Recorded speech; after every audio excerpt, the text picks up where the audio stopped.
Damos la bienvenida a este espacio con profundo agradecimiento por las oraciones y el apoyo recibidos. Que las bendiciones divinas estén con todos ustedes. Hijitos, esta es la última hora. Ustedes han oído que ya viene el anticristo. Ya han aparecido muchos anticristos. Por esto sabemos que esta es la última hora. Se plantea la posibilidad de la llegada de un líder global, referido en la Biblia como el anticristo, quien en un futuro cercano podría ejercer control sobre un gobierno mundial, establecer un sistema monetario global y promover una religión mundial. Para lograr este propósito, se especula que podría hacer uso de tecnología de vigilancia con el fin de supervisar a nivel global a las poblaciones.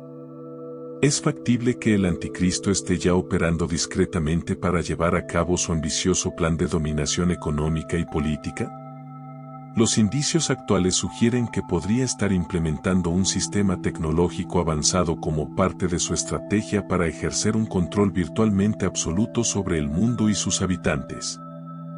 Además, obligó a todos, pequeños y grandes, ricos y pobres, libres y esclavos, a ponerse una marca en la mano derecha o en la frente, de manera que nadie pudiera comprar ni vender a menos que llevara esa marca, que es el nombre de la bestia o el número de su nombre. En este caso, la sabiduría es necesaria. El que quiera entender, calcule el número de la bestia, que es el número de un hombre. Y su número es 666.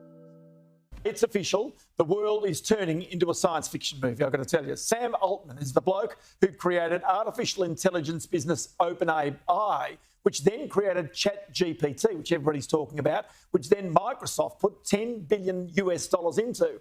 Well, Sam talked about it just a little when he was in Melbourne only last month with the Startup Network. I think people, countries, areas, whatever, who missed the last sort of innovation boom, everybody is now at the same place, and it's a reset for all of us.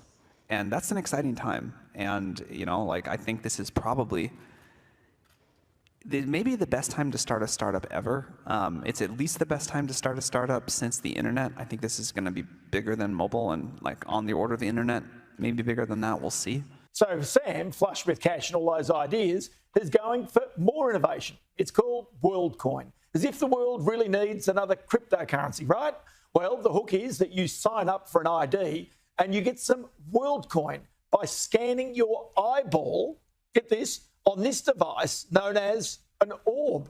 Your retina signature will forever identify you as a human being and not some robot trying to steal your wealth through cryptocurrency. That said, your retina scan presumably will live on forever in the digital universe to be used for God knows what. Remember Blade Runner?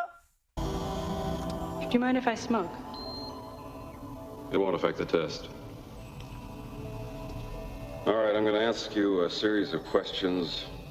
Just relax and answer them as simply as you can.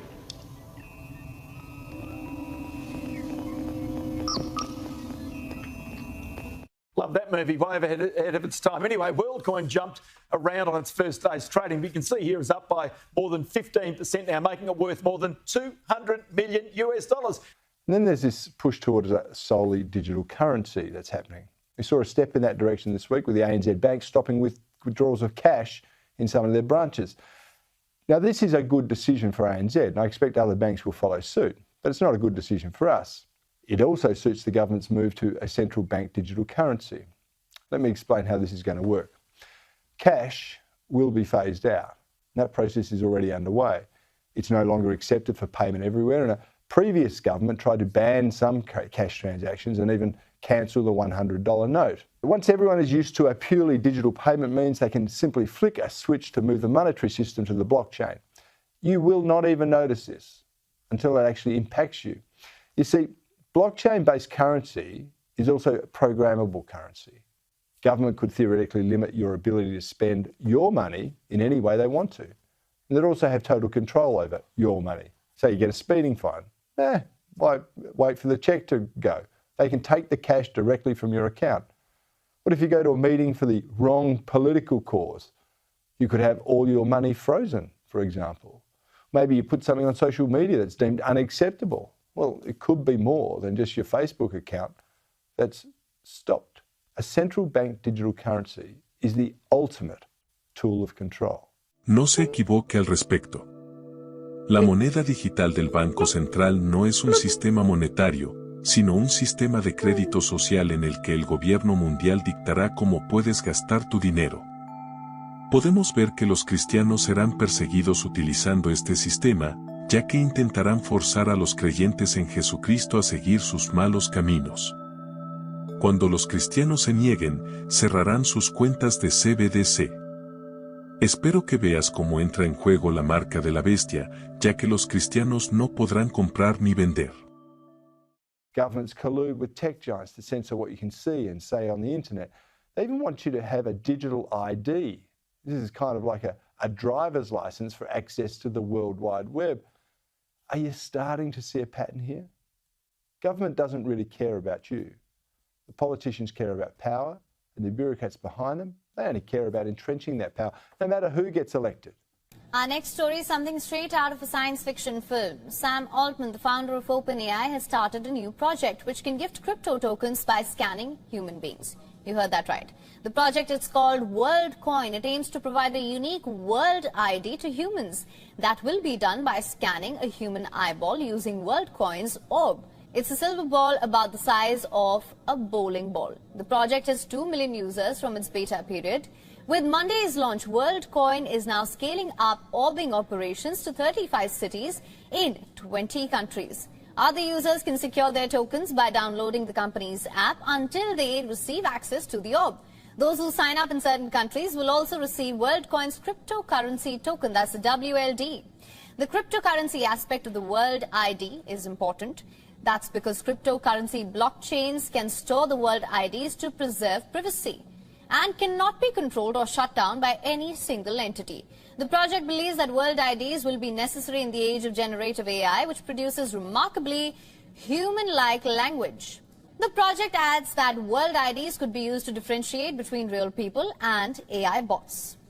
The CBDC, or the Central Bank Digital Currency, is all set to go global thanks to the International Monetary Fund, which is working on a global platform for CBDC transactions. The IMF wants countries to agree on a common framework for digital currencies for 2 main reasons here. A common law will help in easy transaction of CBDCs around the world.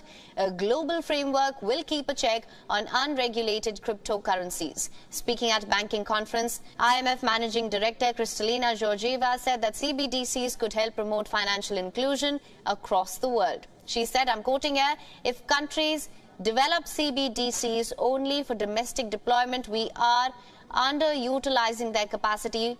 For this reason, IMF is working on the concept of a global CBDC platform. CBDCs are digital currencies that are backed by a country's central bank. That's unlike cryptocurrencies, which are totally unregulated. Several central banks are looking at CBDCs as a potential asset. Reports suggest that 114 central banks are at some stage of CBDC exploration.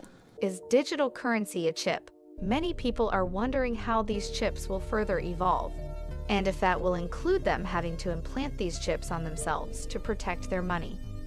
Is this a sign of progress for humankind? The strength of a nation's currency is based on the strength of that nation's economy. This is the story of money, perhaps the end of money as we know it. Or is this the mark of the beast foretold in the Bible? And there's a religious argument around the mark of the beast, I'm the devil, etc., etc. So, yeah, there's interesting groups out there who really don't like this concept. No se equivoque al respecto. La moneda digital del Banco Central no es un sistema monetario, sino un sistema de crédito social en el que el gobierno mundial dictará cómo puedes gastar tu dinero. Podemos ver que los cristianos serán perseguidos utilizando este sistema, ya que intentarán forzar a los creyentes en Jesucristo a seguir sus malos caminos. Cuando los cristianos se nieguen, cerrarán sus cuentas de CBDC. Espero que veas cómo entra en juego la marca de la bestia, ya que los cristianos no podrán comprar ni vender. Y el tercer ángel lo siguió, diciendo a gran voz, si alguno adora a la bestia y a su imagen, y recibe la marca en su frente o en su mano, él también beberá del vino de la ira de Dios, que ha sido vaciado puro en el cáliz de su ira, y será atormentado con fuego y azufre delante de los santos ángeles y del Cordero. Y el humo de su tormento sube por los siglos de los siglos, y no tienen reposo de día ni de noche los que adoran a la bestia y a su imagen, ni nadie que reciba la marca de su nombre. El primer juicio de Dios en forma de copa está dirigido específicamente a aquellos que toman la marca de la bestia y adoran su imagen, como leemos en. Entonces oí una gran voz que venía del templo, que decía a los 7 ángeles, id y derramad sobre la tierra las 7 copas de la ira de Dios. El primer ángel fue y derramó su copa sobre la tierra, y vino una llaga mala y perniciosa sobre los hombres que tenían la marca de la bestia y que adoraban su imagen. En resumen, desde una perspectiva espiritual, debemos recordar la importancia de mantener nuestra fe en un mundo en constante cambio. Debemos estar atentos a las señales que nos rodean y ser conscientes de la lucha entre el bien y el mal.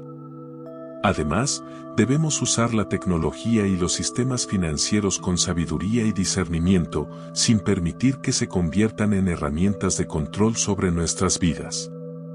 En última instancia, este discurso nos llama a prepararnos espiritualmente para enfrentar los desafíos que puedan surgir en el futuro, recordándonos que nuestra fe y nuestra conexión con lo divino son fundamentales para navegar por un mundo en constante evolución.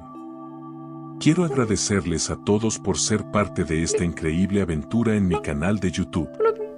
Ha sido un honor compartir ideas, conocimientos y momentos especiales con todos ustedes. Recuerden siempre seguir sus pasiones, explorar el mundo y nunca dejar de aprender. Si aún no lo has hecho, suscríbete para no perderte ningún contenido futuro. Continuaremos explorando juntos este emocionante viaje. Hasta la próxima, amigos, y que la vida les brinde abundancia, alegría y muchas bendiciones. Nos vemos en el próximo video. One day, Jesus is coming. You may be at church. You may be at work. You may be asleep. God grant that you will be ready when He makes His personal appearance. My God, what if His appearance occurs on a Sunday morning? My prophetic word to you this morning is get ready, get ready.